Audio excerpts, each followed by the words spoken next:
On m'a demandé les replays. Parce que les entraîneurs travaillent le soir, c'est bizarre, hein. Hop. Allez, nickel.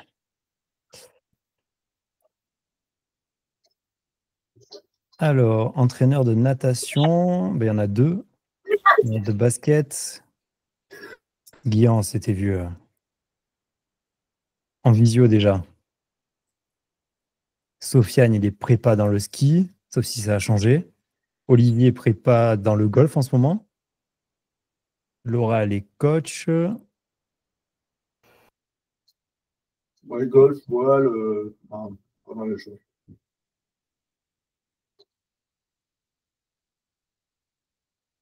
Et tu sais qu'on je fais une parenthèse, on m'a proposé un poste au Liban.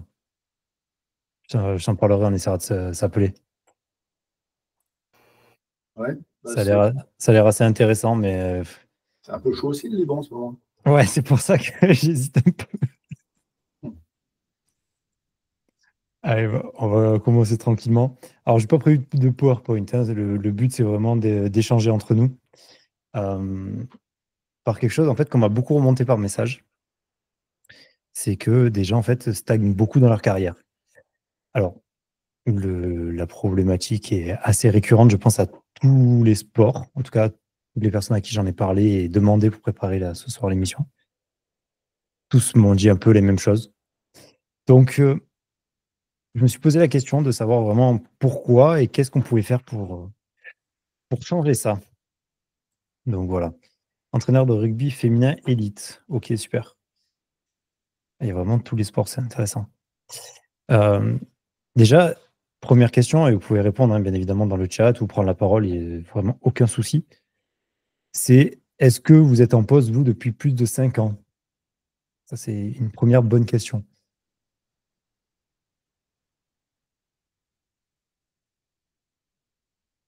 Et est-ce que c'est par choix parce que vous y êtes bien ou parce que vous n'avez pas d'opportunité ailleurs? Parce que une des premières problématiques, c'est le manque d'opportunités, en tout cas d'opportunités qui sont saisies. Je m'explique. Souvent, en fait, quand on commence en tant qu'entraîneur dans un club, hop, attendez, parce que je suis obligé d'accepter tout le monde en même temps. Quand on commence entraîneur dans un club, la problématique qu'on a souvent, salut Florian, c'est qu'en fait, on va accepter un premier job et on se retrouve un peu enchaîné avec un club sans pouvoir trop évoluer. Alors, si on tombe sur un bon club ou une bonne fédé, je pense à Sofiane, on y reste. Mais malheureusement, parfois, ce n'est pas forcément le cas. On va accepter des postes qui sont assez mal payés, en tout cas dans le monde amateur bénévole presque. Et on oublie que c'est un vrai métier entraîneur. Donc, ce qui peut être intéressant, c'est d'aller se créer des opportunités. Donc, comment créer des opportunités? Je pense que la meilleure chose, c'est d'essayer d'échanger avec ses pairs quand il n'y a pas une grosse compétition. Il y a des sports où c'est plus facile à faire que d'autres et des régions, je pense, à faire où c'est plus facile que d'autres. Il y a, je donne un exemple, mais dans le judo marseillais, il y a une quasi-mafia, je ne vais pas dire mafia, mais pas loin, qui fait qu'en fait, quand tu as commencé dans un club, personne ne te voudra dans les autres parce que, en gros, tu as choisi lui et pas moi, quoi. J'ose imaginer que c'est un petit peu partout pareil, en tout cas à certains endroits plus que d'autres, mais ça existe quand même. Dans les sports de combat, c'est beaucoup, beaucoup ça. Les prépas peuvent balader un petit peu. C'est peut-être un peu moins fermé, mais quand on est entraîneur vraiment spécifique dans une discipline, c'est très compliqué. Donc, aujourd'hui, j'ai réfléchi à pas mal de solutions. Il y en a quelques-unes. Une des premières, c'est donc d'échanger avec ses pairs et potentiellement de changer de situation géographique. Changer de situation géographique, c'est pas forcément évident. Quand on a une famille, c'est facile quand on a 23 ans, qu'on est seul, sans enfant, sans femme, sans rien. Quand on a toute une famille avec nous, c'est plus compliqué. Donc, ça peut être très limitant. Qu'est-ce qu'on peut faire d'autre? C'est essayer de créer des projets qui vont être innovants dans notre secteur et qui vont être enviés par les autres clubs qui, là, vont soit vouloir nous copier. Souvent, quand on nous copie, ça fonctionne un peu moins bien parce qu'on a mis une patte personnelle à ce projet-là. Ce projet, ça peut être créer un groupe de compétiteurs, ça peut être créer différents, je cherche mon mot, différents cours, différents événements, par exemple, qu'on peut faire, je ne sais rien, et encadrer une compétition, faire plein de choses. Et en fait, quand on crée ces projets-là, on est force de proposition et on crée une émulation. Cette émulation va forcément donner envie à d'autres entraîneurs de travailler avec nous. Alors, ça peut être des partenariats, ça peut être plein de choses. Mais l'objectif dans ces moments-là, c'est de créer vraiment une émulation qui soit immanquable dans notre secteur, dans notre milieu. Alors, c'est pas forcément évident. Il faut avoir des idées. Alors ça, je pense que des idées, on en a tous. Et le plus compliqué, souvent, c'est soit d'être suivi par la politique de son club, euh, tout l'encadrement, soit de trouver le monde pour aider au projet. Parce que, par exemple, d'organiser une compétition, il faut des gens pour encadrer, il faut potentiellement des arbitres, il faut peut-être une buvette. Enfin, voilà, il y a beaucoup de choses à prendre en compte. Donc, c'est pas forcément le plus simple. Il faut le faire avec vraiment une grosse organisation et être suivi. Mais on retombe dans le même travers. C'est que si on a un staff qui nous suit sur un projet, c'est difficile de lui dire, bon, le club concurrent, il m'a fait une autre proposition et je m'en vais. Donc, on peut essayer de renégocier les salaires, mais je vous invente rien, hein, dans nos métiers, c'est de plus en plus compliqué, surtout en association. Et c'est là que ça coince. C'est-à-dire que la plupart des coachs, alors j'ai oublié la stat de tête, hein, je suis désolé, mais ça se retrouve assez facilement. Je vous la redonnerai si besoin. Mais la plupart des coachs vivent proche du seuil de pauvreté ou pas loin. C'est pour ça qu'il y a un énorme turnover et que la vie d'un coach, c'est 2, 3, 4 ans maxi. C'est pour ça que je vous demandais, est-ce qu'il y en a qui sont en poste, sur leur poste depuis plus de 5 ans? Là, il y a Laura qui a dit qu'elle était là depuis 10 ans. Mais Laura, c'est une vraie tricheuse parce qu'elle a un master en école de commerce avant, donc elle sait y faire.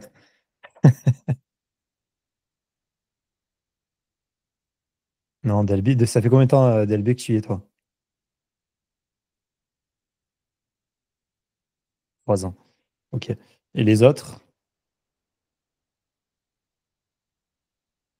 7 ans à la Fédé, 14 ans en natation. Alors, ça peut être intéressant de savoir ceux qui sont là depuis longtemps. Est-ce que, par exemple, Yves, est-ce que c'est toi qui as ton club? Non, non, c'est une association, c'est le Club des nageurs de Paris. Mais je suis arrivé en 2011 Ouais. les dirigeants ont bougé, eu des années plus faciles, d'autres moins. Et en fait, ce qui fait que je suis encore là, c'est que j'ai réussi à créer un projet qui soit à l'image de mes valeurs, en fait, tout simplement. Ouais, sur lequel Et l'encadrement te suit.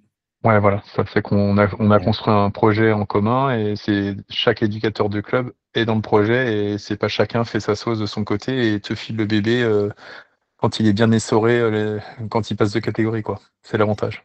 Ouais. Voilà. C'est assez rare, hein, pour avoir discuté avec beaucoup d'entraîneurs. C'est une Ouais. sacrée chance. J'ai beaucoup de chance, ouais.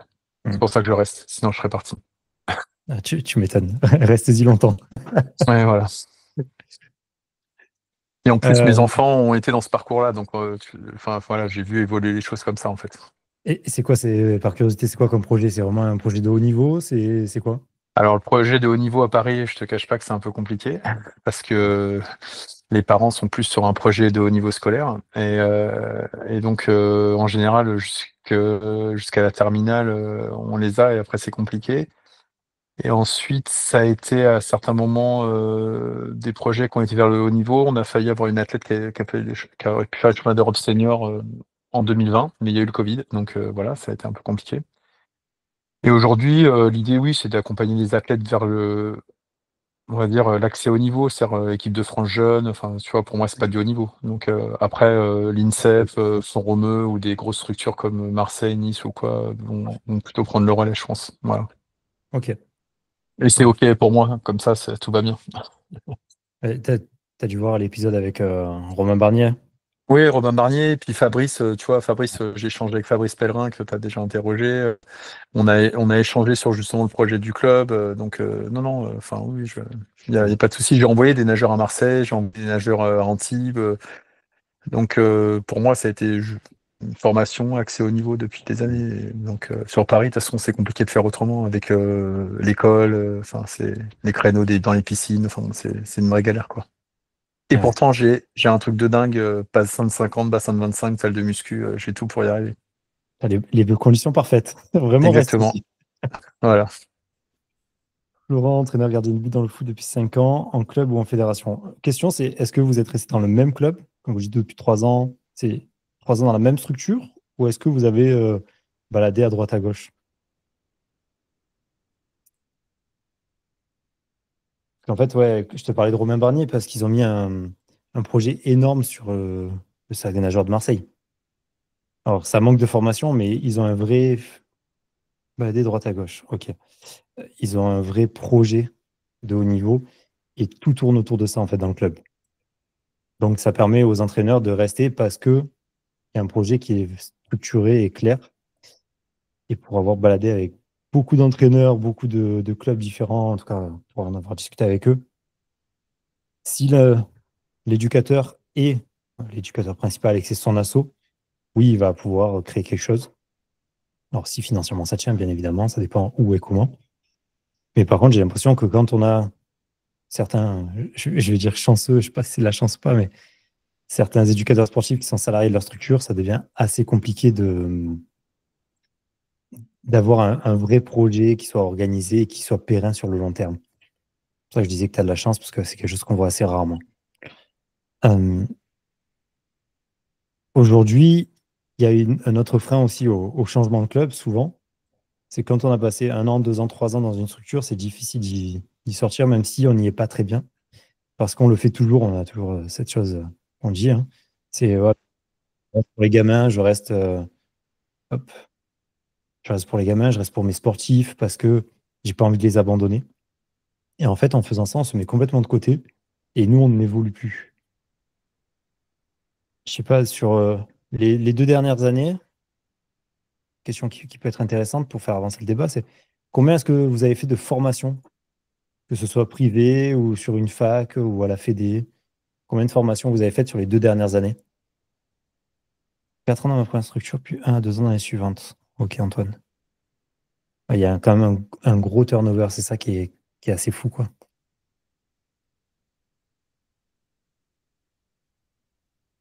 Hop. Je laisse le temps de répondre à combien de formations vous avez fait ces 2 dernières années. Ça peut être intéressant. 2, 3 par an. Ouais.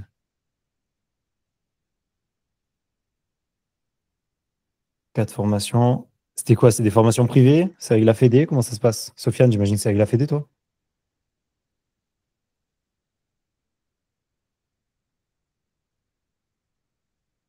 Des formations avec FFF. Ok. Ah, on a des gens qui se forment bien, quoi. 2 par an en moyenne fédérale et privée. Ok. Il y a des formations en interne et des formations privées. Ok. Parce que ça, c'est quand même quelque chose d'assez compliqué aussi, c'est réussir à se former généralement. Alors là, on a un public qui se forme beaucoup, c'est bien. Alors, c'est assez compliqué d'accéder à la formation en continu. Les fédérations, mis à part les diplômes, ont du mal à faire ça. Euh, alors quand on est cadre sur l'équipe olympique, ça peut ouvrir des portes peut-être. Mais généralement, quand je reprends mon exemple du judo, hein, c'est mon sport. Quand on est prof de judo, en fait, on se retrouve extrêmement isolé et c'est difficile d'évoluer. Il y a une formation par an qui se fait en début d'année et une formation qui se fait en fin d'année. Et c'est un truc qui est plus ou moins obligatoire ou en tout cas vivement conseillé. Et la problématique, c'est que c'est juste des hauts gradés qui viennent montrer une technique. En fait, faire une technique, c'est bien, mais on s'en tape à arriver à un certain niveau quand on prend des gamins. Que toi, tu arrives à faire telle ou telle technique, on s'en fout un peu. Par contre, sur tout ce qui est aspect pédagogique, communication avec les jeunes ou avec les parents, avec les autres entraîneurs, etc., c'est quelque chose qui est totalement occulté. Et ça, à mon sens, c'est un énorme frein pour pouvoir évoluer. Parce que on est obligé de faire nos recherches et on perd énormément de temps sur notre parcours professionnel. Et donc, on est obligé de tâtonner, d'aller chercher des livres, des articles, peut-être des émissions comme Secret d'entraîneur, c'est peut-être ça qui vous a amené ici, j'en sais rien. Et en fait, on va chercher par toutes les voies possibles, mais pas celles qu'il faudrait. C'est un peu dommage. On est un des seuls, une des seules professions où il n'y a aucune formation vraiment réglementée ou obligatoire ou de remise à niveau, des choses comme ça. Alors qu'on touche à l'humain. Si, je dis n'importe quoi, hein, et encore, c'est peut-être même pas vrai, mais si tu es maçon, poser un aglo, dans 20 ans, tu pourras poser les aglos de la même façon. Aujourd'hui, former des jeunes, c'est très dépendant de la génération. Et donc, entraîner des jeunes des années 2000 ou des années 2020, c'est pas la même chose. Parce que bah, la culture, la société a changé et on peut plus se permettre d'avoir les mêmes codes. Entraîner comme dans les années 60, ça se faisait dans les sports de combat avec le bâton, et si tu rates ta technique, on t'en met un en travers de la tête. Si on fait ça aujourd'hui, c'est un peu compliqué. Donc, on est obligé de se former à toutes les nouvelles méthodes, que ce soit pédagogique, communication, de management, etc. Et aujourd'hui, peu de fédérations arrivent à suivre le rythme. Donc, on va dans des formations privées avec plus ou moins de qualité. Et ça, c'est quand on a de la chance d'être payé déjà dans le taf, en tout cas d'être bien payé. Je ne sais pas si certains d'entre vous sont OK pour partager ça, mais est-ce que vous pouvez donner une fourchette, soit de votre taux horaire, soit de votre salaire mensuel? Pour l'anecdote, quand moi je bossais sur le pôle France, pardon, j'étais payé 700 € à l'année. Pas une blague. Donc heureusement que le coach est déjà à côté, parce que sinon je ne pouvais pas m'en sortir du tout. Et après, quand j'étais prof de judo, ça allait entre 25 et 40 € de l'heure. 40 € de l'heure, c'était sur un gros club à Lasvel. Donc le même club que le basket, mais pour le judo. Et pas du tout un club de compétition. Donc, voilà. Taux horaire du contrat, ou en vrai, bah, pourquoi pas les deux, hein. Après, si tu as un horaire différent de ton contrat et ce qu'on te paye, il y a un problème.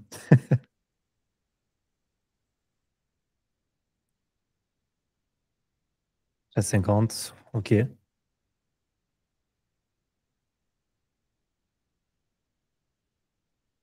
60 €. Ouais, mais toi, je t'ai dit, t'es une businesswoman, tu triches.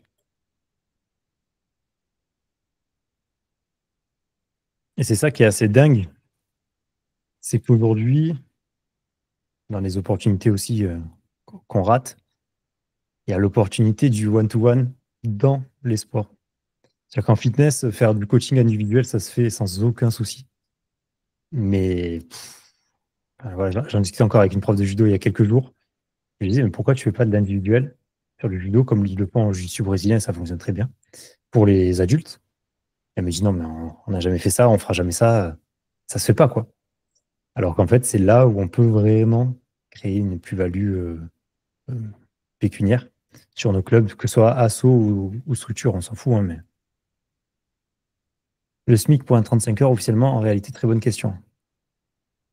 150 € la session pour le saut. Dernier salaire en club, j'étais à 2750 brut et aujourd'hui, à mon compte, cela varie selon mes prestations. À l'heure, 60, mais je suis à 39. Ok. C'est intéressant, hein, parce que vous êtes complètement à contresens de la plupart des entraîneurs avec qui je discute, qui tournent autour des 20 € de l'heure, en brut. Entre 20 et 25 brut de l'heure. Donc ça leur fait, je sais pas, autour des 15 € net de l'heure, c'est un peu plus que le SMIC. En tout cas, c'est super intéressant. Et donc, oui, il y a plein de choses à développer sur nos clubs pour faire évoluer, parce que malheureusement, si on est bloqué dans une structure, il y a toujours moyen de développer, que ce soit financièrement, plein de choses qui vont, au départ, on a l'impression à l'opposé de nos valeurs. Et en fait, quand on y réfléchit, non, c'est juste une façon différente de travailler. Je reprends sur parce que je faisais un consulting à une pro de judo. Je lui dis cet exemple-là pour les séances individuelles, pour créer une opportunité et pour pouvoir gagner plus. Qu'elle me disait que financièrement, malgré plus de 500 licenciés sur son club, financièrement, c'était compliqué. Elle ne pouvait plus se payer son 3e mois. Elle était obligée de prendre des bénévoles au lieu de profs payés parce que ça allait plus. Enfin, voilà, il y avait plein de soucis. Et en fait, quand on discute de sa cotisation, elle n'a pas augmenté depuis 15 ans. Donc, compliqué quand on fait payer 15 balles par mois un enfant, tu as beau en avoir 500. Je passe les mauvais payeurs sur qui elle récupère pas l'argent. Donc, ça, c'est encore un autre problème. Et donc, on parle de ces coachings-là. Et elle me dit, bah non, moi, je fais pas d'individuel, ça s'est jamais fait et je me vois pas faire ça. Bon, au bout d'une demi-heure, bien évidemment qu'elle l'a lancé, qu'en tout cas, elle est en train de bosser dessus. Et il y a une autre chose, c'est dans des cours collectifs, pourquoi ne pas avoir un éducateur qui est payé pour faire de l'individuel avec des gens qui vont payer un supplément. Alors, ça se fait plus chez les adultes que chez les enfants. Mais par exemple, un adulte en foot, quand tu vois, tu as tes gardiens, voilà, et vous avez, je dis n'importe quoi, 10 gardiens, il y en a 2 qui vont payer 20 ou 30 balles de plus leur séance. Et toi, tu vas être beaucoup plus proche de ces deux-là que des autres. Alors attention, il faut qu'il y ait un équilibre, c'est-à-dire qu'il ne faut pas complètement délaisser les autres. Il faut être là pour tout le monde, mais eux particulièrement, et faire beaucoup plus d'individualisation peut-être. Donc, selon les sports, il faudrait se pencher sur ce cas-là, mais il y a clairement moyen de créer ça pour ouvrir d'autres opportunités. Des opportunités pour se former ou pour ouvrir sa structure privée, parce que ça, je suis curieux de voir avec vous, mais c'est quelque chose que j'ai abordé dans plusieurs podcasts, c'est de savoir, est-ce que le modèle associatif est mort, en train de mourir, ou pas du tout? À mon sens, le modèle associatif, et c'est bien triste, il est complètement en train de mourir. Parce qu'il s'est basé, dans les années 80, quand ça s'est vraiment développé, 70-80, sur un modèle où l'État intervenait, où les municipalités intervenaient, que ce soit sur des, je cherche mon mot, des subventions, l'autorisation d'utiliser telle ou telle structure, un gymnase, un terrain. Mais la problématique, c'est que on peut se retrouver très vite dépendant de ça. Parce que on se dit, j'ai pas besoin de développer mon club parce que j'ai 20 000 euros qui rentrent tous les ans, je dis n'importe quoi. Il y a un problème de valorisation des cotisations dans l'associatif, complètement. Les parents ne payent pas la vraie valeur du coup. Ils ne disent pas à payer. Oui, non, mais tu prêches un convaincu. Pour moi, c'est complètement un problème. Les cotisations ne sont pas assez chères et ça tend au bénévolat. Alors, le bénévolat est une bonne chose dans certains cas, mais pas quand tu es professionnel et que tu essaies de vivre de ton métier. D'avoir des parents d'élèves qui vont t'aider pour accompagner à un match ou quelque chose, c'est une chose à part. Mais que toi, ton métier, tu fasses du bénévolat 80% du temps, c'est compliqué, quoi. Et oui, clairement, par rapport au respect. Moi, je donne souvent cet exemple-là, tu vois, quand on me disait, ouais, quand j'étais avec des parents qui me disaient, oui, mais pourquoi il faudrait payer des entraîneurs? Je dis, je sais pas, quand tu vas acheter ton boulanger, ta baguette, tu la payes au prix coûtant, tu fais comment, il te la donne, tu dis, il n'y a pas besoin de payer mon boulanger, il n'a pas de savoir-faire, tu vois. Alors qu'aujourd'hui, on a des mecs qui sont entraîneurs, qui ont des bacs plus 5, plus 6, plus 8, certains même. Et tu te dis, attends, c'est une aberration. On est les seuls pays où on n'est pas payé, tu vois. Quand je disais au départ avec Olivier que j'ai une proposition au Liban, on nous propose des salaires qui sont 10 fois plus importants qu'en France. Au Liban, pays en guerre. Et tu te dis, attends, il y a une problématique. J'ai un ami entraîneur de foot aux US, les gamins payent 2000 $ par mois, tout compris. Ouais, mais c'est ça. Aux États-Unis, le modèle, c'est tu payes ton coach, si tu n'en es pas content, tu te barres. Et c'est, à mon sens, très malin. Très, très malin. Mais ça pousse un peu à faire de l'entrepreneuriat ou un peu le style gourou. C'est d'autres problématiques. Et donc, en club, ouais, il faudrait essayer soit de faire revaloriser les cotisations en associatif, soit dire, voilà, on est une entreprise, on va faire de l'argent, mais par contre, beaucoup de choses vont être retransférées sur les sportifs. Le but, c'est pas de devenir multimillionnaire, sinon on a mal choisi notre voie, ça clairement. Mais il faut qu'on puisse vivre correctement et décemment de notre métier. Le salaire médian en France, c'est 2000 €, autour des 2000-2200 € par mois. Et chez les éducateurs sportifs, la moyenne, elle est plus de 2 fois inférieure à ça. C'est quand même problématique. Alors, on n'est pas forcément sur des temps pleins pour tous les postes, ça je le conçois, mais la problématique, c'est le taux horaire, où on est complètement largué, et ça fait qu'on se retrouve en fait un peu bloqué. Ou si on veut changer de club, on est mort parce que 80% vont nous proposer le même salaire, voire même en dessous parfois, parce qu'ils ne nous connaissent pas forcément. Et à contrario, si je développe mon club, il faut y détacher de l'énergie, il faut avoir un savoir-faire. C'est pas forcément évident. J'ai bossé en Haïti et ça a été mon plus gros salaire. Ouais, c'est ça qui est aberrant, tu vois. Haïti, c'est un pays qui est extrêmement pauvre quand même. Et tu te dis, on a des meilleurs salaires qu'en France. C'est hallucinant. On va parler de salaire raisonnable, mais dans le sud, c'est un scandale. Les dirigeants pensent que le soleil nourrit. Alors, le soleil, ça fait bronzer, mais ça nourrit pas trop. Ouais. On n'est pas des plantes, malheureusement. Mais non, c'est clair. Pour avoir eu des propositions sur des équipes de France et tout, alors, pas toutes les fédés, mais les peu de fédés où j'ai eu des propositions, c'était assez compliqué pour des salaires parisiens. on va te proposer du 2 000 € net ou 1 800 net pour 8 mois à l'étranger. Enfin, voilà, c'était compliqué. Donc, tu te dis, OK, qu'est-ce que je fais? Alors, le privé, ça fonctionne, hein. Laura est un bon exemple.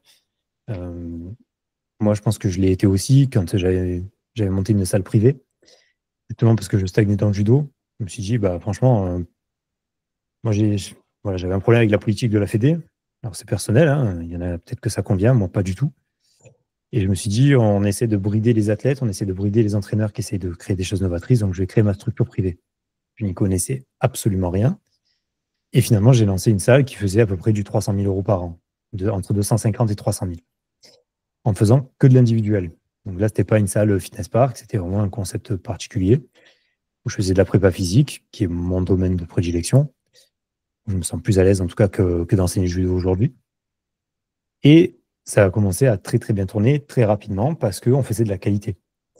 Et je reste persuadé, plus profond de moi, que tu peux vivre de ton métier d'entraîneur et bien en vivre seulement si tu montes une structure ou alors que tu as de la chance, tu as une asso avec de grandes libertés et voilà, c'est quelque chose qui est faisable.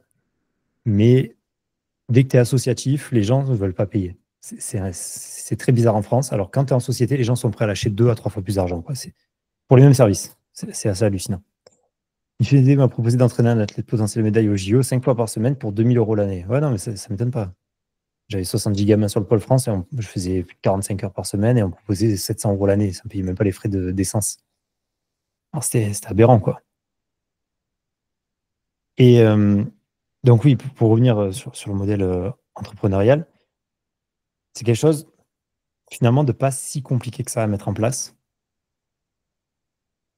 qui fait peur, parce que bah, c'est l'inconnu, hein.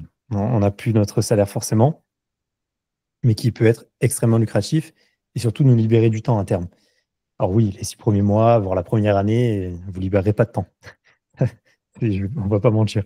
Mais après, à terme, moi, je sais que quand je faisais ces chiffres d'affaires-là, j'arrivais à me sortir un salaire normal et je bossais quasiment plus, en fait, parce que j'avais 7 entraîneurs sur la structure. Et moi, je venais pour faire les séances que j'avais envie de faire, voilà, avec les gens que j'appréciais. Et je venais à la salle pour voir si tout se passait bien, mais en soi, ça tournait presque sans moi. Alors, c'était le modèle que je voulais, hein, pour me détacher du temps sur d'autres projets, comme secret d'entraîneur.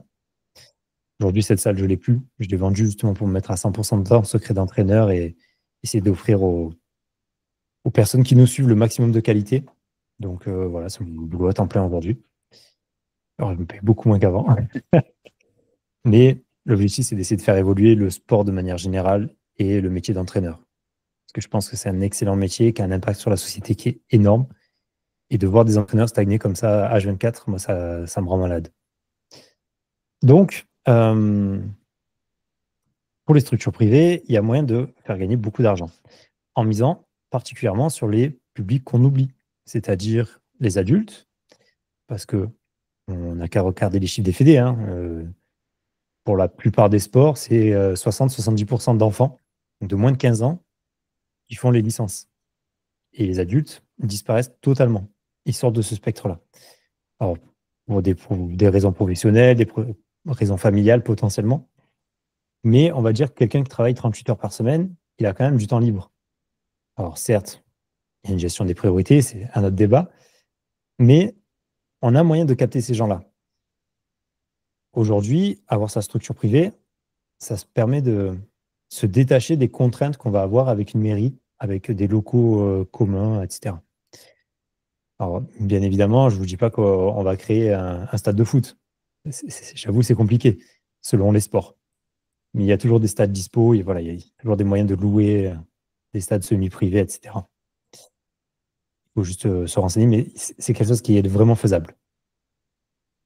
Et donc, une fois qu'on a cette chose-là, on va se diriger vers des publics qui n'ont pas accès réellement au sport. Je pense aux seniors, je pense aux paras, je pense aux adultes avec horaires décalés. C'est quand même une grosse partie de la population. Les seniors, si vous voulez devenir milliardaire, les gars, lancez une franchise de salle de sport senior. Je vous garantis que vous êtes milliardaire en moins de 10 ans. C'est un truc de fou.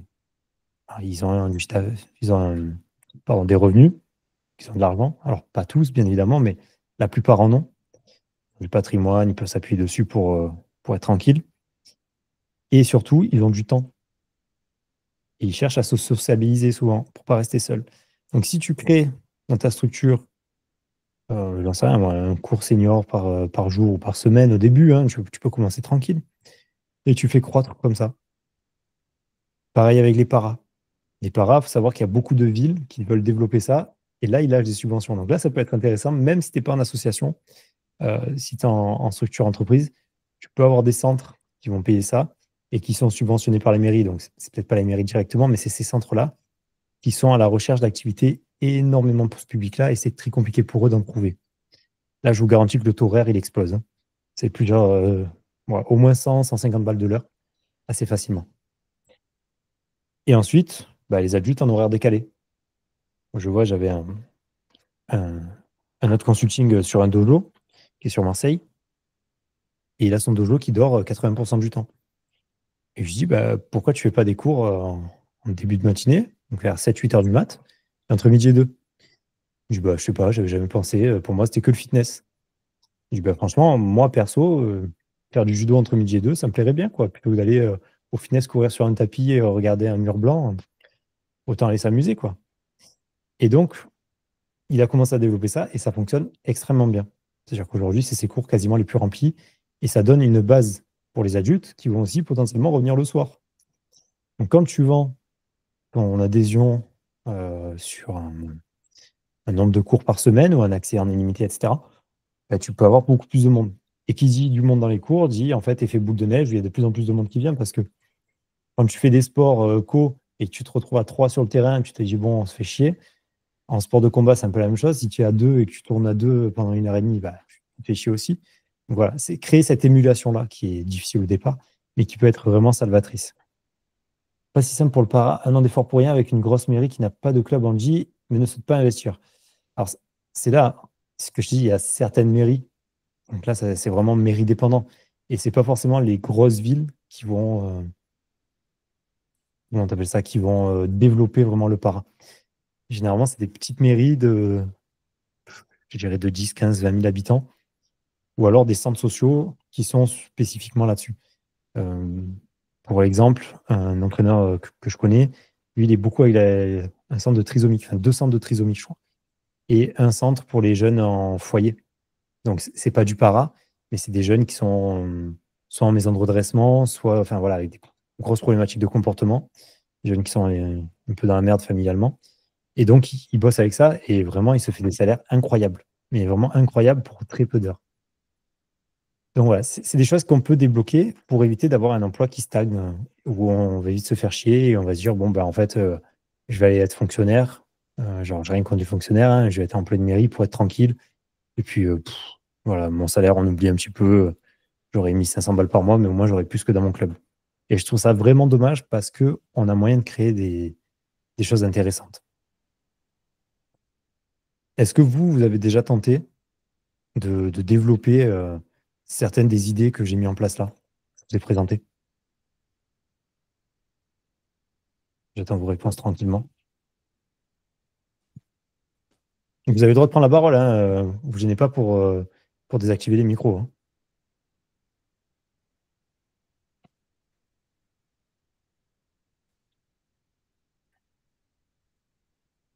Ah, je crois que j'ai perdu tout le monde, je pense.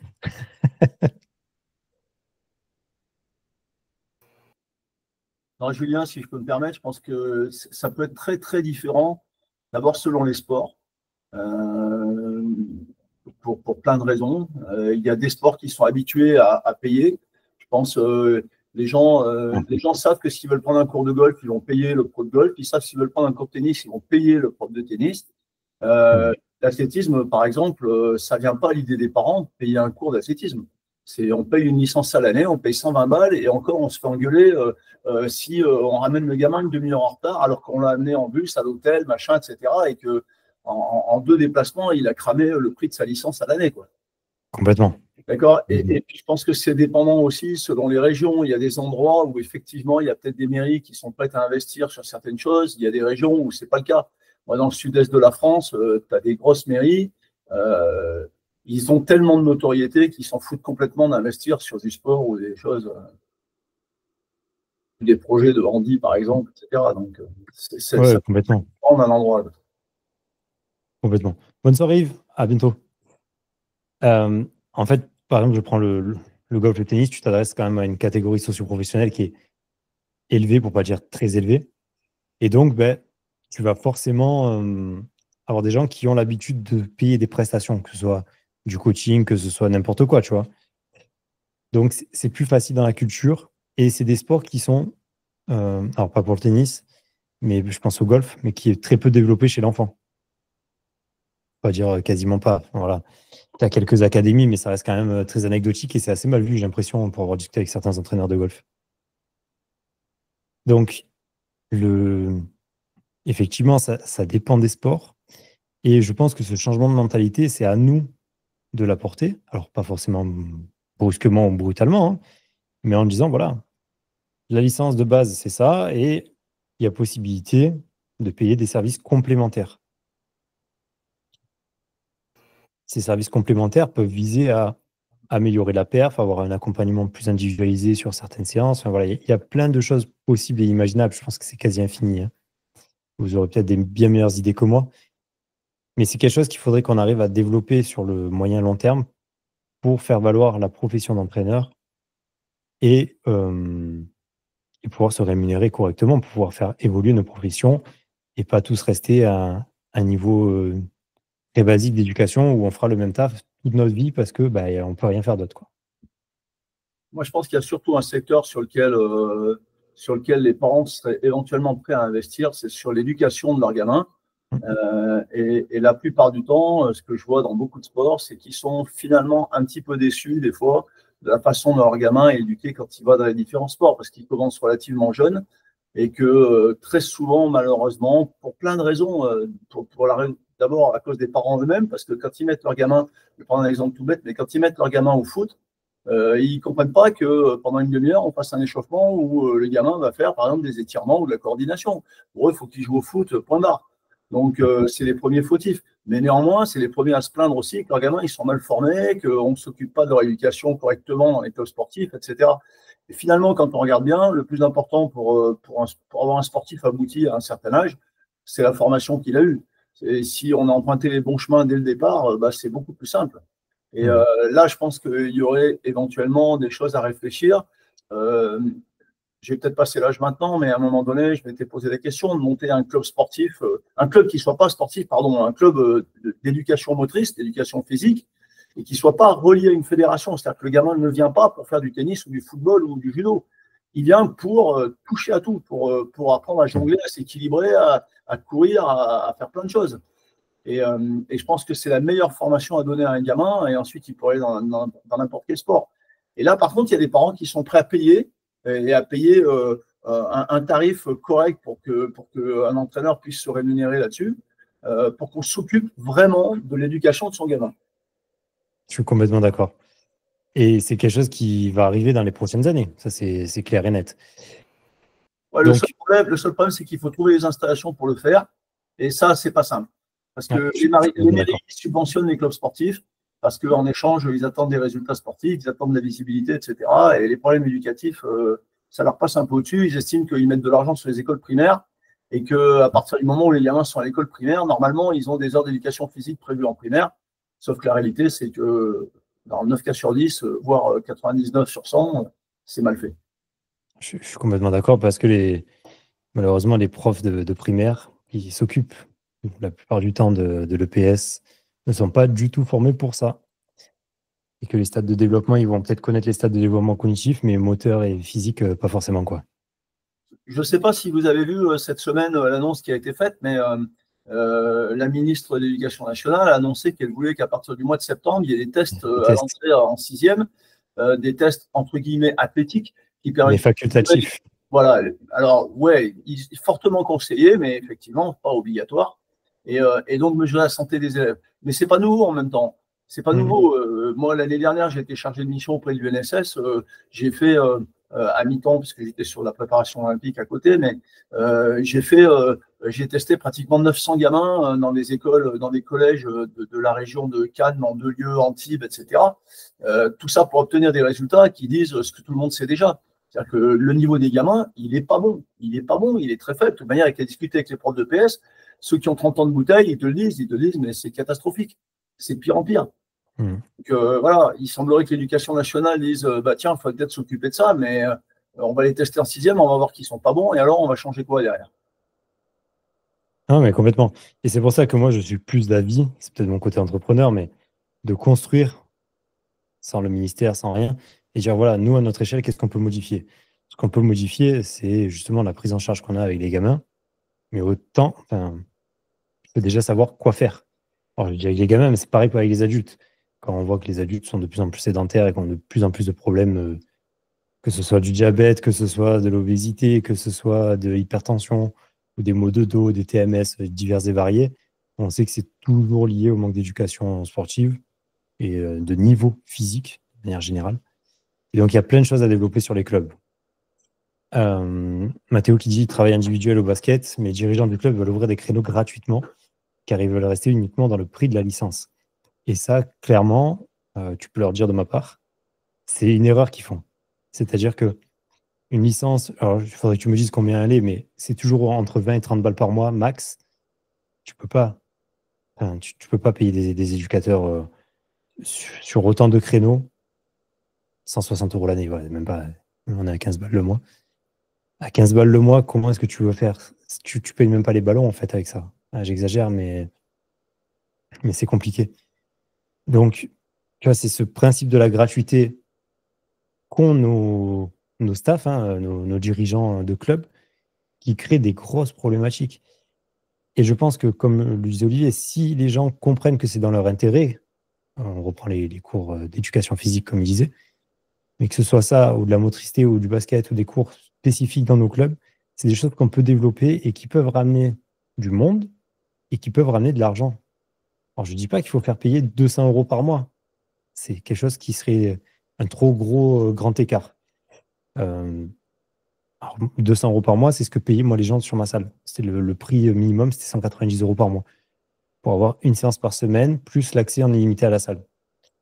Et quand ils venaient en accès en illimité, on les coachait aussi. Enfin, coachait. À distance, hein, on n'était pas qu'avec eux, mais il y avait toujours un coach qui était présent dans la salle que pour ça. Mais on peut se le permettre parce que tu as un prix qui est important. Alors, sans aller dans ces extrêmes-là, où on est sur un produit quasiment de luxe, hein, mais il y a un entre-deux à trouver, où les clubs pourraient rémunérer beaucoup mieux leurs éducateurs, en avoir peut-être plus, et qui dit avoir un peu plus d'éducateurs parce qu'on va payer peut-être 1,5 fois le prix de la licence ou 2, les gamins seront mieux encadrés ou les adultes seront mieux encadrés, etc. L'éducation des parents est à refaire, le milieu associatif fausse la donne dès le départ. Ah oui, non, mais complètement. Et c'est pour ça que, pour moi, la communication avec les parents, c'est quelque chose qui est crucial. J'ai toujours eu, je pense, des facilités dans les clubs où j'ai travaillé à discuter avec les parents et à mettre les choses vraiment au clair. C'est-à-dire que moi, je sais où je vais avec les jeunes et je leur disais. Et en gros, soit mon projet vous plaît, soit des clubs de judo, il y en a pléthore. Vous pouvez aller n'importe où. Sauf qu'en fait, quand on avait des interclubs, moi, je ne misais pas du tout sur la compétition.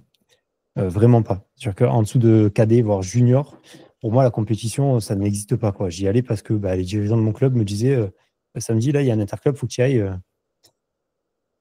Moi, ce qui m'importait, c'est que les gamins, au niveau moteur, ça se développe avec des choses pour leur âge, hein, que ce soit de maîtrise de leur corps dans l'espace, de la gestion du contact avec d'autres sportifs aussi, parce que nous, on a ces choses-là dans les sports de contact. Enfin, bref, sur plein de choses. Mais c'était aussi leur donner envie de faire du sport. C'est-à-dire que moi, le judo, si je suis la fédé et la méthode française d'éducation, à tel âge, il doit apprendre telle technique, à tel âge, il doit apprendre telle technique, telle technique, telle technique. Voilà, et c'est un peu chiant. Et entre les techniques, pour pas que les gamins ils pètent des câbles, tu leur mets des jeux en leur disant, là, on va faire un trap-trap, on fait un cache-cache, on fait un béret, on fait ce que tu veux, tu vois, juste pour qu'ils se vident l'esprit et qu'entre les sections judo, donc tu fais 10 minutes de judo, 10 minutes de jeu, etc. Et moi, je dis, mais en fait, pourquoi est-ce qu'on perd 80% des gamins, voire plus même, entre 13 et 16 ans? C'est pas les études. Hein. C'est qu'à un moment donné, tu rentres dans le cours ado-adulte, On te dit, bah, tu vois, tous les jeux que tu faisais quand tu étais gamin, là, eh ben là, c'est fini et tu vas te mettre sur la tête. Ça va faire mal. Là, tu te dis, mais attends, moi, j'ai signé pour faire des bérets, des cache-cache avec mes potes et de temps en temps faire des faux combats où on s'amuse. Et moi, mon objectif avec les gamins, donc j'avais je sais plus, c'était 3 ou 4 ans, les plus petits, jusqu'à du 13-14 ans. Et après, les ados adultes, c'était autre chose. Mais moi, je leur disais, le jeu, c'est le judo. Enfin, voilà, c'est pareil que ce soit en foot ou en basket ou n'importe quoi. Si on s'amuse à faire du cache-cache et du béret aux gamins, et que l'activité, c'est un plus, bah, en fait, autant ouvrir un centre de loisirs. Tu vois, on se fait pas chier, on fait du multisport et puis basta. Il faut vraiment réussir à donner ce goût aux enfants. Et je pense que l'éducation des parents, elle est à refaire, c'est clair. Mais si les parents, quand tu leur dis, voilà, moi j'ai le projet, c'est ci, ça, et l'adhésion, elle est un peu plus chère parce que nous, voilà ce qu'on fait en plus des autres, et qu'à la fin de l'année, le petit, il réclame de venir au judo à ses parents, et puis il sort, il a le smile jusqu'ici, et puis quand il va en interclub, il ramène une médaille parce qu'en fait, comme il aime faire le judo, il comprend rien, il y va à la sauvage, et comme il s'amuse, il se donne 10 fois plus que les autres, puis il gagne. Et en fait, j'ai souvenir sur Lyon avec l'Asvel de faire des interclubs où quand ils annonçaient le gagnant, ils annonçaient aussi le club. Et à chaque fois, en fait, ils disaient, c'était dans une école primaire, c'était un dojo mais précaire comme pas possible. Ils disaient, ah, Jean Jaurès, oh, encore Jean Jaurès, encore Jean Jaurès. Et moi, les gamins, si je leur demandais de me montrer telle technique, ils paumés, tu vois. Mais par contre, je leur disais, voilà, les principes de base, c'est ça, et on va s'amuser, on va construire là-dessus. Et moi, je me suis régalé, eux aussi. Et il y en a beaucoup que j'ai revus là, il n'y a pas longtemps, donc ça, c'est il y a quelques années, parce que j'étais encore étudiant. Ça fait mal, ça fait plus de 10 ans. Il y en a certains qui font encore du judo et certains sont devenus ceinture noire. Et quand je vois ça, pour moi, c'est la plus grande réussite. C'est-à-dire qu'on a monté un projet, les parents y ont adhéré. Alors après, je discutais énormément avec eux, je me suis pris la tête souvent avec eux et je laissais souvent le dojo ouvert. Par contre, je leur disais, le dojo il est ouvert, mais vous n'existez pas. Si vous êtes assis, je ne veux pas vous entendre. Il n'y a pas de téléphone, il n'y a pas de maman, il n'y a pas de papa. Là, ils sont avec moi. Et ça marchait super bien. Donc, ils voyaient que leurs enfants progressaient, ils voyaient que voilà, il y avait une complicité, qu'il y avait une éducation qui était faite. Donc, ça marchait vraiment super bien. Mais pour revenir au sujet de base, pourquoi est-ce qu'on stagne? Aujourd'hui, les gamins ont besoin de sens dans la pratique. Oui, mais complètement. Complètement. Julien, excuse-moi, Ouais. je voulais Vas-y. une petite chose, mais c'est plus facile de le dire que de l'écrire. Vas-y, je t'en prie. On dit qu'il faut éduquer les parents, mais je pense que les gens doivent être éduqués sur plein de choses en France, parce que finalement, je vais peut-être en choquer certains, mais on est un pays d'assistés totalement. Parce que les gens ont tout gratuit, si tu veux, l'école est gratuite. Donc, les gens râlent après les profs, après ci, après là, mais personne ne se préoccupe de savoir si les profs ils sont payés au bon salaire pour faire ce qu'ils font, etc. Bon, voilà, l'école est gratuite, donc c'est facile de râler, on ne paye pas. La santé est gratuite. Les gens, ils vont chez le kiné, ils payent avec leur carte vitale, ils ne se rendent pas compte, ils vont faire une IRM, ils ne savent pas ce que c'est le prix d'une IRM. S'ils trouvent ça normal d'aller faire des IRM à gogo pour tout et n'importe quoi. Donc, c'est pas gratuit, c'est transparent pour les gens. Ouais, pour eux, c'est gratuit. En fait, ils payent avec la carte vitale, ils ont l'impression que c'est gratuit. Ils savent bien quelque part que c'est la Sécu qui paye, mais comme c'est tout le monde, on se cache derrière tout le monde et puis ça va bien, quoi. Et donc, si tu veux, pourquoi ils iraient payer pour éduquer leurs gamins à la motricité, par exemple, alors qu'ils ne payent pas l'école? Justement, en voyant la différence avec ce que certains entraîneurs font et d'autres. Pourquoi est-ce que tu as des clubs qui ont 10 gamins sur le tatami, par exemple, ou sur le stade, je dis n'importe quoi, hein, et d'autres qui vont en avoir 60 et qui refusent du monde parce que c'est plein à craquer? C'est pas la situation géographique, c'est pas le prix. Pour donner un autre exemple, le club de judo où j'ai grandi, moi, sur Marseille, Saint-Barnabé, c'est un collègue que moi j'ai connu, ceinture blanc, qui a récupéré. Voilà. Il est devenu prof, moi je ne pouvais pas récupérer ce boulot-là, j'avais trop de choses à côté. Et en fait, il a récupéré le club. Aujourd'hui, sur une seule des structures, il a plus de 240 licenciés. Mais par contre, il a un vrai projet. Il s'est formé à la pédagogie, il s'est formé à la communication. Alors, communication, pas pour devenir influenceur sur les réseaux, hein, et je ne sais même pas s'il a Instagram avec le club.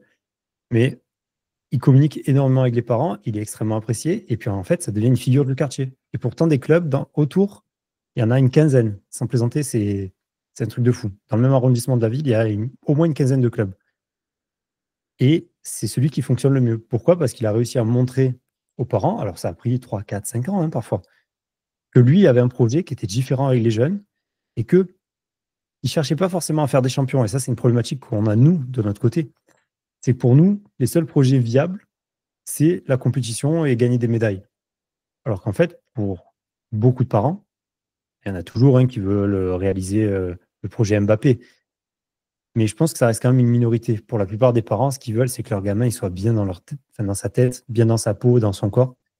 Et si toi, en tant qu'éducateur sportif, tu arrives à amener ça en communiquant pardon, sur ce que tu fais, ce que tu mets en place, tu ne peux que progresser et de faire développer ton club, ta structure. Voilà. Mais ça, c'est quelque chose qui n'est pas forcément évident à mettre en place tout seul. Donc, soit il faut avoir un staff, soit il faut avoir un accompagnement. Voilà, il faut avoir des choses. Est-ce que vous avez déjà est-ce qu'il y a des questions, est-ce qu'il y a des remarques déjà sur ce dont on a parlé? Ça fait bientôt 1 heure que je parle. Je finis ma bouteille d'eau en attendant. Et pour revenir à ce que Florent disait, oui, la recherche de sens. Clairement, et je pense que c'est même pas que les gamins, c'est dans notre société de manière générale, les gens recherchent de plus en plus de sens à ce qu'ils font.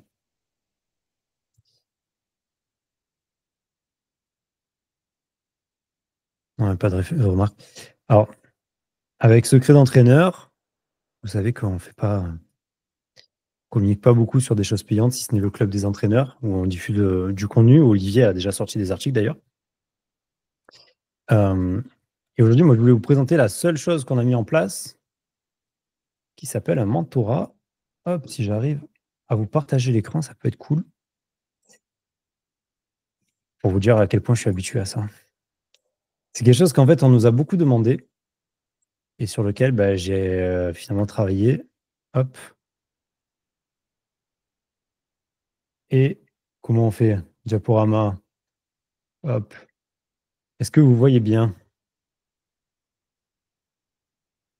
Avec Meet. Bon, ce sera comme ça, c'est très bien. Donc, le mentorat secret d'entraîneur, qu'est-ce que c'est rapidement? En tout cas, quels sont les objectifs? C'est d'accompagner 20 entraîneurs pendant 6 mois pour faire de cette personne, ou de ces personnes en tout cas, un entraîneur dit complet. Qu'est-ce que j'appelle par complet? Vous allez avoir 6 grandes thématiques, donc une par mois, qui seront la communication, alors que ce soit avec les sportifs, que ce soit avec les réseaux, que ce soit avec les parents ou les autres entraîneurs, que ce soit le marketing, parce que ça reste le nerf de la guerre. Hein. Ce que j'appelle marketing, c'est tout ce qu'on a vu plus ou moins ici, avec des idées pour développer son club, principalement, que ce soit un club associatif ou privé. On discutera des différents projets. Autour de la pédagogie, donc il y a pas mal d'aspects pédagogiques qu'on va voir, que ce soit des outils, des méthodes, ce qui se fait aujourd'hui. On va voir également la programmation et planification d'entraînement. Alors, pas forcément pour arriver avec un pic de forme le jour J, mais sur le long terme. Comment est-ce qu'on construit un sportif de manière générale? Il m'en manque 2, bien évidemment. Il y a du management. Comment est-ce qu'on gère un groupe de sportifs idéalement? Tout ce qui va être notion de leadership, tout ce qui va être notion d'interaction entre les différents membres. Comment est-ce que moi, je vais pouvoir me positionner par rapport à ça? Est-ce que des fois, il faut laisser le lead ou pas? Et on va avoir un dernier pôle, donc le 6e, c'est comment se former et s'informer au quotidien. Aujourd'hui, on l'a vu, alors, on a un public aujourd'hui qui se forme quand même pas mal. Je vous avoue que ça m'a beaucoup surpris, et tant mieux. Mais il y a peu de choses qui sont finalement mises en place dans notre milieu. Il y a quelques structures. Je leur fais la pub parce que c'est quelque chose que j'apprécie vraiment. Hein. Il y a Expertise 360 qui met quelques trucs en place sur la prépa physique. Il y a Fred Marcero avec Coaching Club, pareil sur la prépa physique. Mais sur le métier d'éducation et d'entraînement, il y a quand même peu de choses. On essaye avec le club des entraîneurs. Alors, on est en train de vraiment structurer ça de mieux en mieux, avec beaucoup plus d'experts qui interviennent, beaucoup plus de contenu régulier. D'ailleurs, demain, il y a un live avec Claude Fauquet pour ceux qui veulent passer. Et malgré ça, à part tout ça, c'est quand même compliqué. Oui, il y a des livres, pas tous accessibles parce que jargon scientifique oblige. Hein. Faut se faire bien voir en France, donc dès qu'on écrit en français, il faut que ce soit complexe. Et des conférences, il y en a assez peu finalement. En tout cas, moi, j'en entends pas beaucoup parler. Il n'y a pas de salon, il n'y a pas de symposium, il n'y a pas de séminaire, de choses comme ça. C'est quand même assez rare et anecdotique.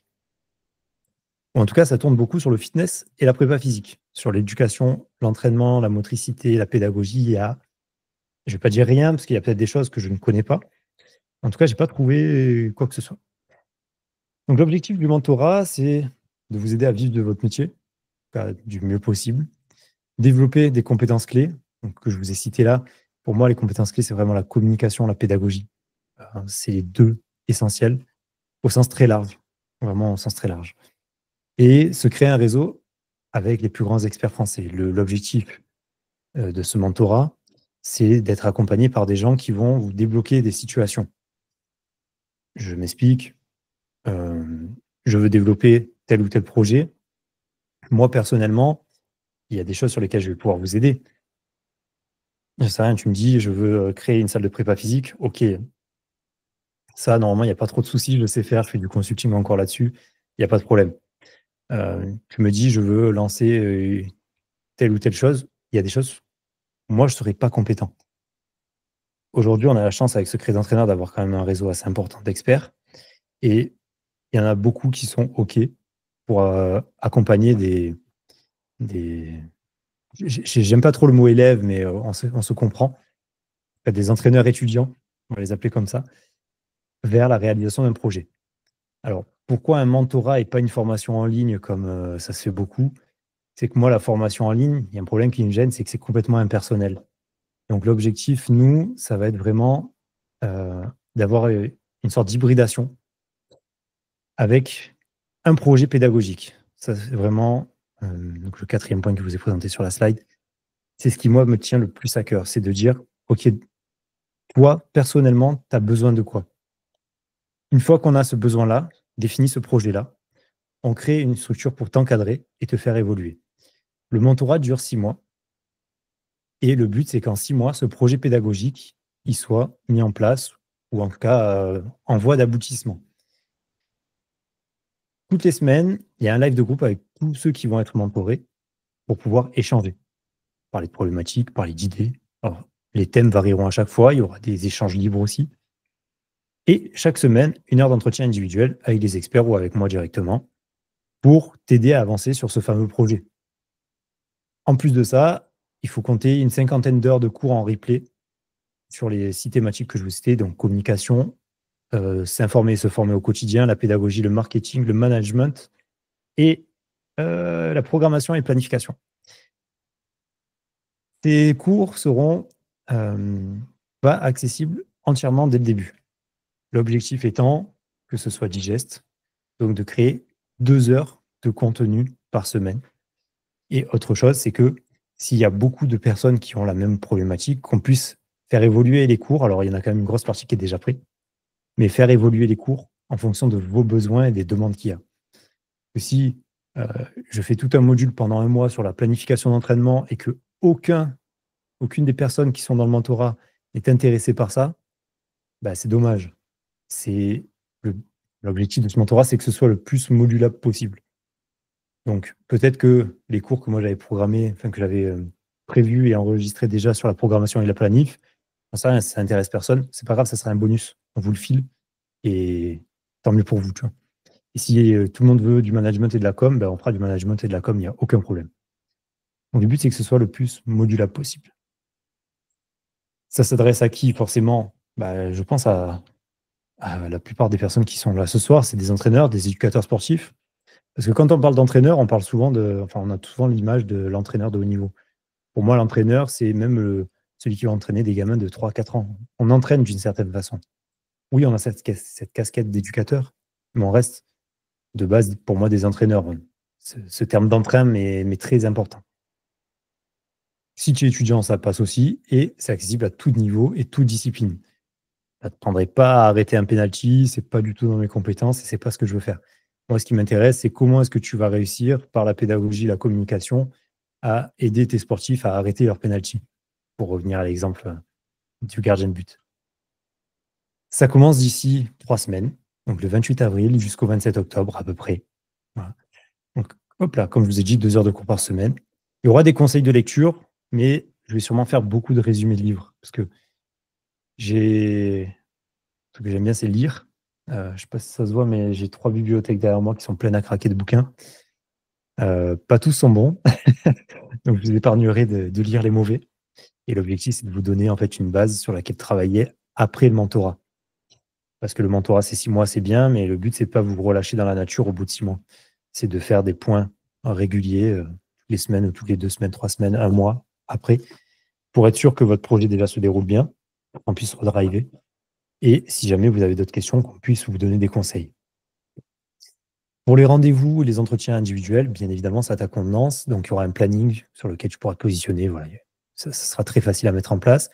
Et les lives de groupe, généralement, moi, j'aime bien les faire les lundis soirs. C'est les lendemains de match. C'est là où on a les entraînements, pas les moins importants, mais où c'est le plus facile de gérer le temps. Mais je préfère laisser le groupe de mentorat définir. Parce que tout le monde est dispo le mardi matin et aucun souci, quoi. On pourra faire ça. Au niveau du tarif, assez simple, c'est 1 990 €, soit en une fois, soit sur 6 mois. C'est la même somme à quelques centimes près. Vu que je suis en société avec Secret d'entraîneur, vous pouvez bien évidemment récupérer la TVA si vous êtes en société. Et vous pouvez très bien le passer en frais, sachant que ça peut être financé par certains clubs. Aujourd'hui, malheureusement, on n'est pas Calliope. Je ne l'ai pas demandé parce que c'est beaucoup trop compliqué à avoir l'agrément. Peut-être dans quelques années, je le demanderai. Aujourd'hui, ce n'est pas d'actualité en tout cas. Et c'est quelque chose qui peut être financé par les clubs. Je sais que j'ai certains entraîneurs qui l'ont fait financer là par les clubs qui m'ont validé ça aujourd'hui et hier. Donc voilà, renseignez-vous avec les staffs, ça peut être faisable. S'il y a besoin de devis, c'est faisable aussi. Si vous voulez réserver, soit hop, je l'avais mis là parce que je ne suis pas très organisé d'habitude, vous pouvez aller directement sur ce lien, soit scanner ce QR code. Sachant qu'il n'y a que 20 places, il y en a déjà 5 qui ont été validées, il y en a une autre en cours de validation. Et les inscriptions ferment mardi prochain, pardon, le 15. Donc, voilà pour le mentorat, très rapidement. Sachant que voilà, ce sont des experts qui viendront, de vrais experts, pas n'importe qui. D'ailleurs, Olivier, faudra qu'on en discute. Est-ce qu'il y en a qui ont des questions? Vous pouvez me les poser. N'hésitez pas à prendre la parole ou à me faire des remarques, hein, parce que peut-être que vous avez des idées auxquelles moi je n'ai pas pensé. Des choses sur lesquelles vous voulez que je revienne. DLB, super, je vais m'inscrire. Bah écoute, super. On se contacte juste après si tu veux, ou tu peux t'inscrire directement. Est-ce que certains ont des questions, des remarques, des réflexions? Est-ce que vous avez déjà fait des formations qui ressemblaient à ça? C'est quelque chose qui, moi, m'intéresse.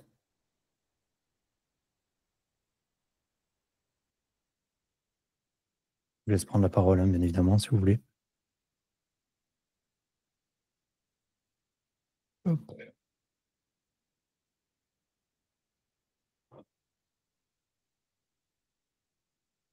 Pas de questions, je sais pas.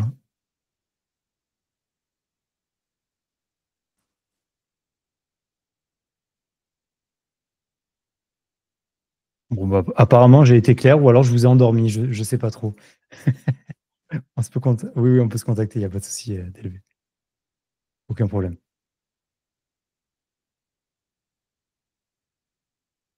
Sofiane, Laura, Olivier, personne? Pas de questions?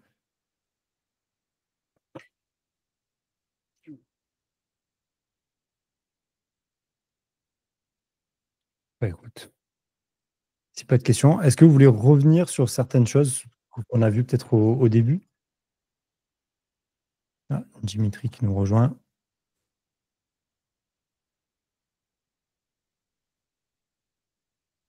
Salut Dimitri.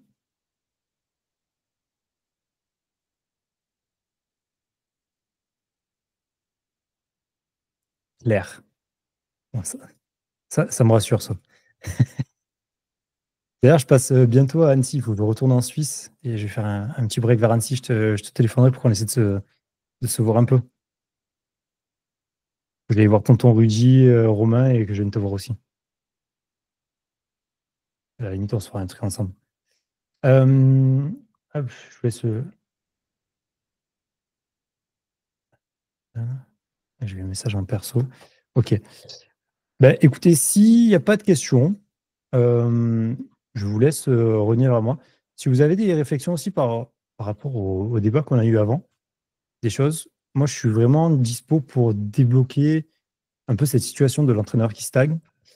Si vous avez des idées, des choses à diffuser sur le club des entraîneurs ou sur Secret d'entraîneur, sur la page Insta ou n'importe où, c'est quelque chose qui me tient vraiment à cœur. Il faut savoir aussi que il y avait un syndicat que certains prépas ont dû connaître ici, qui s'appelait le SN2P ou la NPPU. On est en train de retravailler un petit peu là-dessus. Et l'objectif, c'est vraiment de l'ouvrir à tous les éducateurs sportifs pour qu'on essaie de se réunir et faire valoir notre métier. Donc, ça va être. Ciao, ciao, Sofiane. Bonne soirée.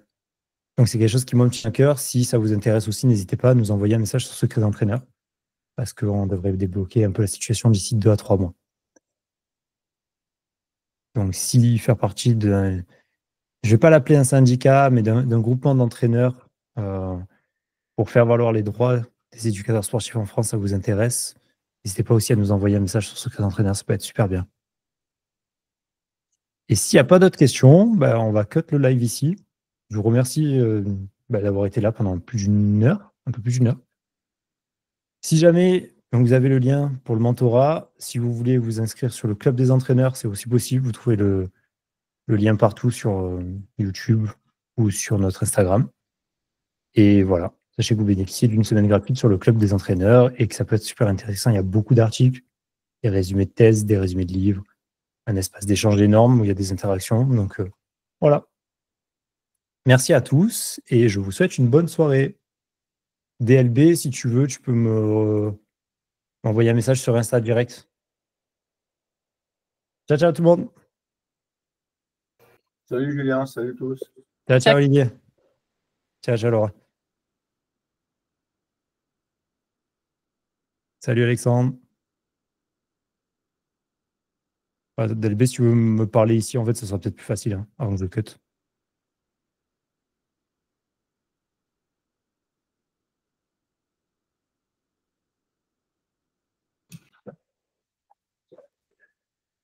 Ça y est, je t'entends, je crois.